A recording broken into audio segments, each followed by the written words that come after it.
Hoje eu consigo ter várias memórias desbloqueadas de sintomas ali se manifestando. Eu pensava assim, cara, o que é isso?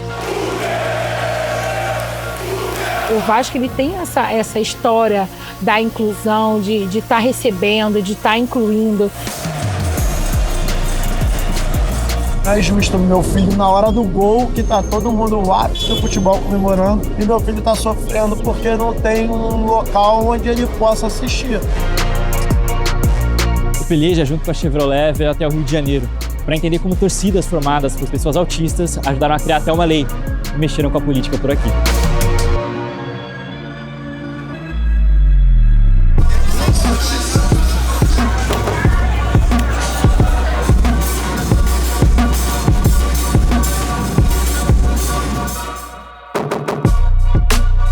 Para entender a realidade de uma pessoa torcedora dentro do espectro, que frequenta esse estádio, eu marquei de me encontrar com o Diego, que é uma pessoa autista e diretor da Nação 12, uma das torcidas organizadas do Flamengo. Uma das coisas que eu valorizo muito na Nação 12, para além dessa proposta para com o Flamengo, defesa de um Flamengo e futebol popular, a gente tem a proposta de, desde o início, de ser uma torcida acolhedora e focada na arquibancada.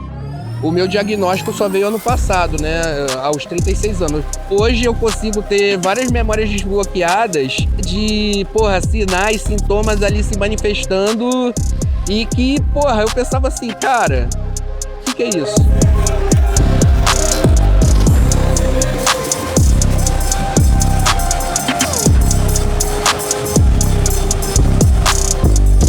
Já aconteceu de crise assim, que eu fui embora do estádio sem falar com ninguém. Você imagina que se tivesse uma sala de regulação no Maracanã, por exemplo, você não teria que ir embora, por exemplo, de algum jogo desse, você se sentiria mais confortável de falar, não preciso ir pra casa. Eu acho que eu posso ir pra lá pra acalmar um pouco e depois tentar voltar? Com a visão de hoje em dia, eu acredito que sim.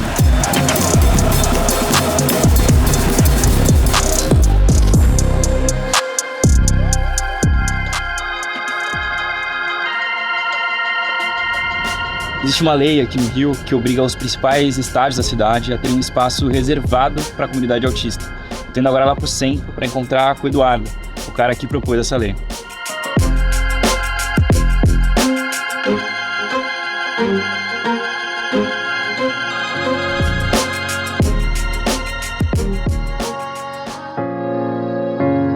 A ideia veio num jogo do Flamengo foi em 2019, 2018, no que eu levei meu filho, ele tava gostando pra caramba lá, tava curtindo. Ele era pequenininho, tinha 4 anos, 3, 4 anos. E aí na hora do gol, cara, que é o ápice do futebol, ele teve uma crise tremenda, entendeu? Aí eu saí da arquibancada, fui no anel do Maracanã, fiquei com ele vendo pela televisão e fui embora. E aí eu não achei justo, entendeu? Falei, cara, isso não é justo. Meu filho, na hora do gol, que tá todo mundo no ápice do futebol comemorando, e meu filho tá sofrendo porque não tem um local onde ele possa assistir.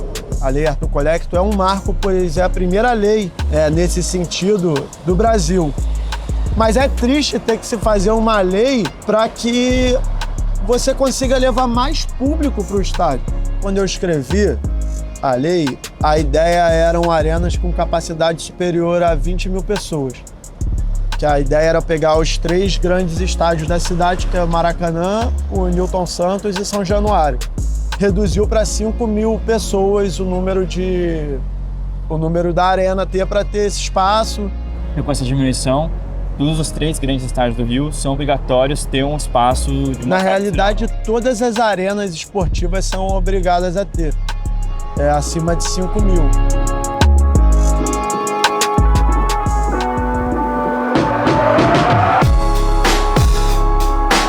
O Vasco foi o primeiro clube a inaugurar um espaço exclusivo para pessoas autistas, buscando se adequar a essa lei sancionada em julho de 2023. Só que a área reservada hoje em São Januário é um camarote adaptado e o estádio não tem uma sala sensorial. Hoje é o que é possível por conta da estrutura de São Januário. Uma obra ali hoje não é possível, porque os camarotes eles ficam próximos à fachada, né? Eu entendo que era necessário uma sala de regulação e uma sala vista-cão.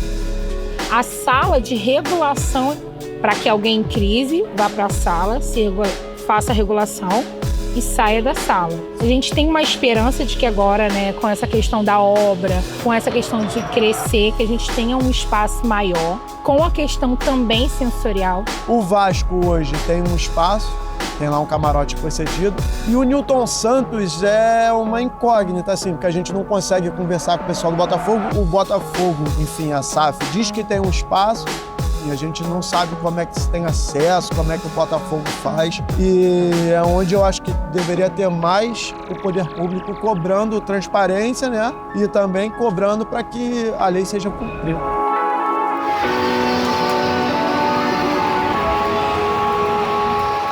Existe uma lei de gratuidade, né, para pessoas com deficiência. Falando especificamente, né, do Maracanã, no pós-reforma para a Copa do Mundo, as gratuidades vinham sendo disponibilizadas nos setores norte e sul, entendeu? Atrás dos gols, né, os setores mais baratos e tudo mais.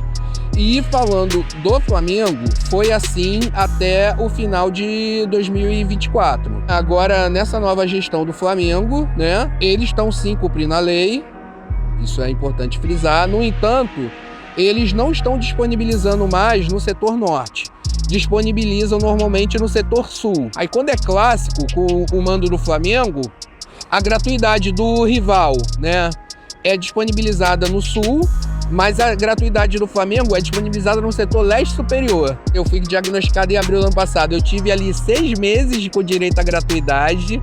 Aí esse ano, bem dizer, voltou ao que era antes. Eu acho que é uma visão mais elitista, principalmente quando a gente fala de Maracanã. Infelizmente, o Maracanã, apesar de ser o marco do futebol do mundo, é um local onde hoje ele não é habilitado para receber pessoas com deficiência. A cidade do Rio de Janeiro não é acolhedora para pessoa com deficiência. Impacta muito, obviamente, né? Os gastos que uma pessoa no espectro tem, tal, que sempre são a mais. Porém, ainda assim, como eu já venho nessa pegada, não me pega tanto. Agora, é fato que prejudica uma galera, principalmente, né? Quem consegue vir com o filho ou a filha, bota às vezes um abafadorzinho e tal, mas gosta de ficar ali, dificulta essa galera. O Vasco, ele tem essa história da inclusão, de estar recebendo, de estar incluindo. A gente é muito abraçado, a gente é muito incluído. Eu levei para eles a questão da lei, onde hoje os fogos de artifícios no Rio é proibido com estampido, é só pirotecnia. São Januário é adepto a isso. Hoje a gente não tem mais esse som que acaba agredindo eles. A gente disponibiliza para as famílias a retirada por empréstimos dos abafadores. Eles ficam na loja da Vasconha, que é uma parceira dos Autistas da Colina. Eles apoiam a nossa causa. A Vasconha, que é uma outra torcida do Vasco. É uma outra torcida. Eles têm uma loja de tabacaria, que é bem na esquina de São Januário, então isso facilita o acesso às famílias. A gente tem uma parceria muito bacana com a Vasconha, onde a gente encaminha nossas famílias que têm a necessidade, que querem, né, tentar o tratamento com canabidiol. Essas famílias têm um apoio com advogados, médicos, e eles recebem a medicação em casa sem nenhum custo. E quem defende o futebol popular, né, também deve se atentar a essa questão da inclusão nos estádios. A acessibilidade à inclusão está totalmente acoplada a essa ideia do popular.